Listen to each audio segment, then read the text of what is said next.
All right, so now that we have practiced graphing sine, you'll probably feel that graphing cosine is very similar, and you can use some of the same ideas that you used when you graphed sine as far as like the same shortcuts and that sort of thing.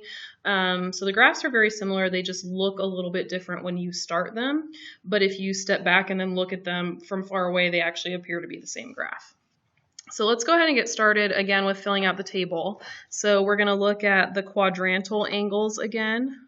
So 0, pi halves, pi, 3 pi halves, and 2 pi. So since I'm looking at cos 0, this time instead of looking at my y coordinate, I'm going to be looking at my x coordinate. So cos of 0 is 1. Cos of pi halves is 0. Cos of pi is -1. Cos of 3 pi halves is 0. Oh, I almost wrote 3 pi halves there.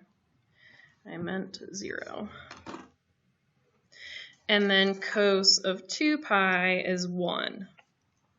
So you'll notice that a cos graph is still going to have 1, it's still going to have 0, it's still going to have -1, but it has them in a different order.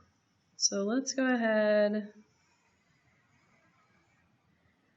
and draw the x and the y axis again.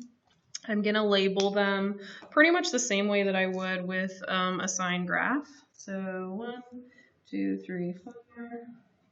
1, 2, 3, 4.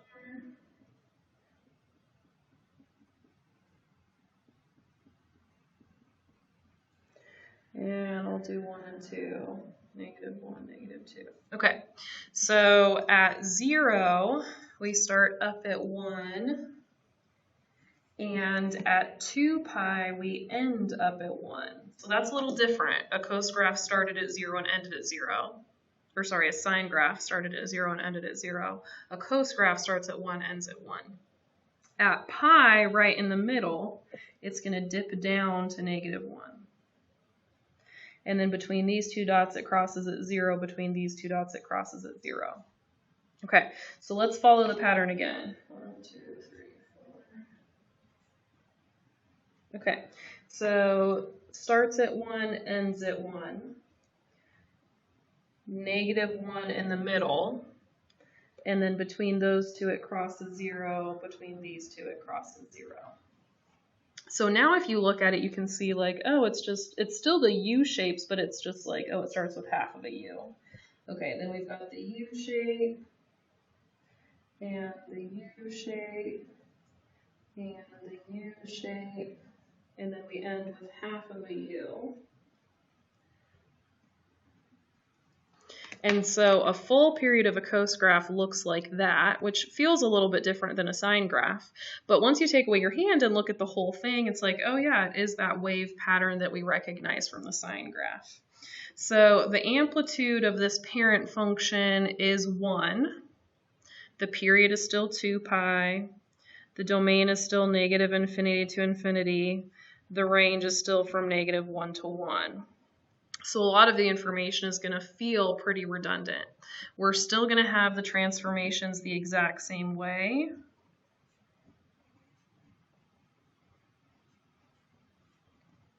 So we're not going to worry so much as about this left-right shift, but we are going to have an amplitude or reflection over the x-axis. We're still going to have a number that changes the period of the graph. We're still going to have the graph shift up and down. So I'm going to go ahead and put this on the notes, that the period of the graph is 2 pi divided by b, just so that we can remember that, because I think that's the new thing that is a little bit forgetful or easy to forget on this particular lesson. Okay, so example number 1, we have y equals cos of 3x. So the amplitude is 1. There's no number in the front to have a stretch or a compression there. The period, we have 2 pi divided by 3, which is just 2 pi thirds. I can already fill out the domain. I know it's going to be -infinity to infinity before I even graph it. And then I'll go ahead and put the axes in here.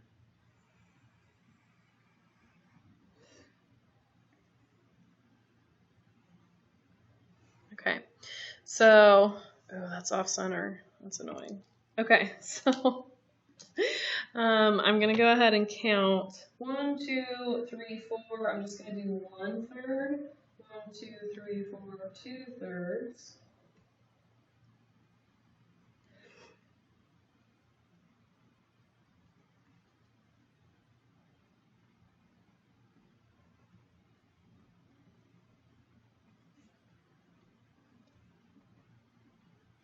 And then since the amplitude is 1, I'm just going by 2s like I've done for the other graphs.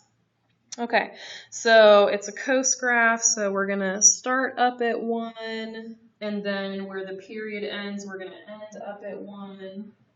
Right in the middle, we're going to dip down to -1. And then between these two, we have to cross 0, and between these two, we have to cross 0. We'll go this way. Okay, so start up at 1, end up at 1, dip down to -1 in the middle, cross 0, cross 0.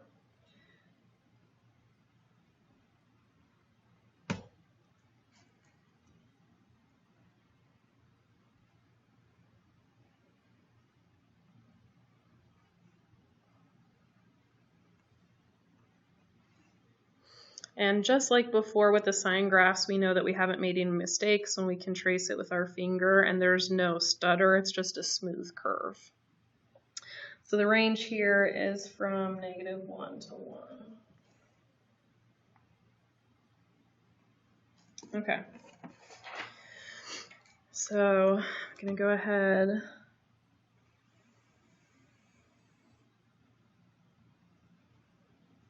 Is that in the middle? I think that might be in the middle. Okay. So here we have an amplitude of 2 because of that number in the front. For the period of the graph, we have 2 pi divided by 4, which would be pi halves. And then the domain, -infinity, infinity. Right. So I'm going to do 1, 2, 3, 4. No, that's going to be obnoxious. I'll make that pi halves. Okay. 1, 2, 3, 4. 1, 2, 3, 4.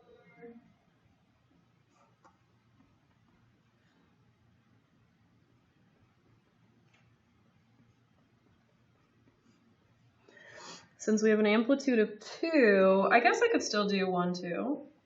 I'm just going to use the whole graph this time. Okay.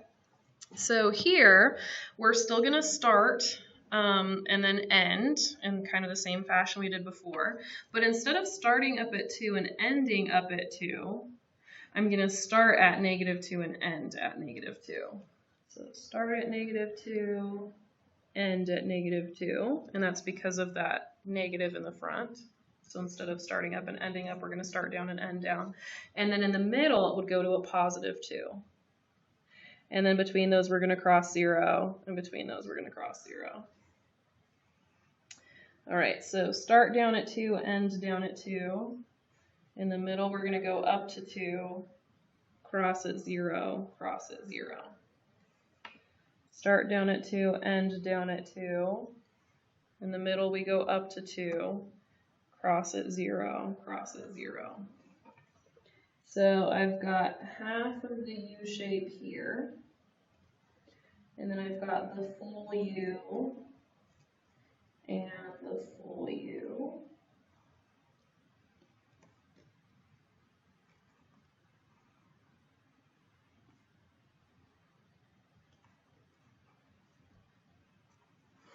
And so there's my cos graph. And the range is from -4 to 4. Okay. Let's go ahead and draw.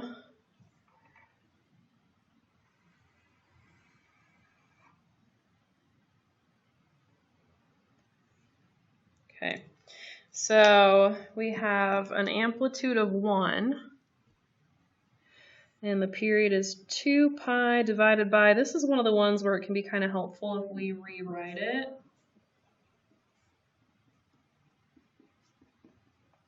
So x divided by 3 is the same as 1/3 x. So I've got 2x divided by 1/3. I'm going to do keep it, change it, flip it. And so the period of the graph is going to be 6 pi. Okay. So I'm going to go ahead and count 1,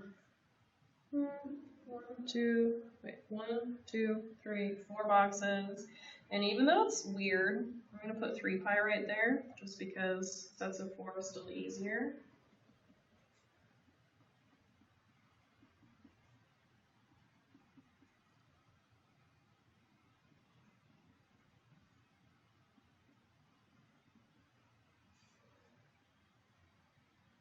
Now with this graph, I could say 1 right here and 2 right here, but we do have that vertical shift. We have to shift the entire graph up 2, so I'm just going to go by 1s, because with that shifting up 2, that's going to make it easier for me to draw this.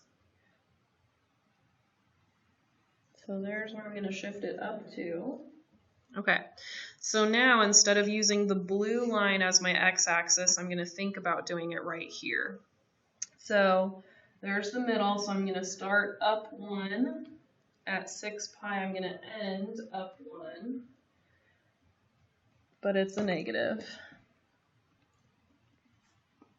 There's a negative in the front, so I should be starting down instead. So down 1, down 1. In the middle, I'll go up. And then between those two, I'll cross over, cross over. Okay, so start down and end down. In the middle, I'll go up to 1. Between those, cross over, cross over.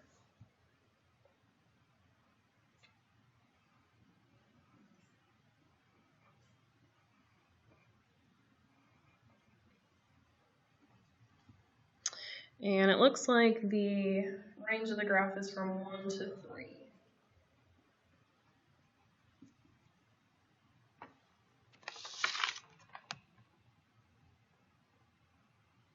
So we have 1 left. I'll go ahead and leave that one so we can do it in class.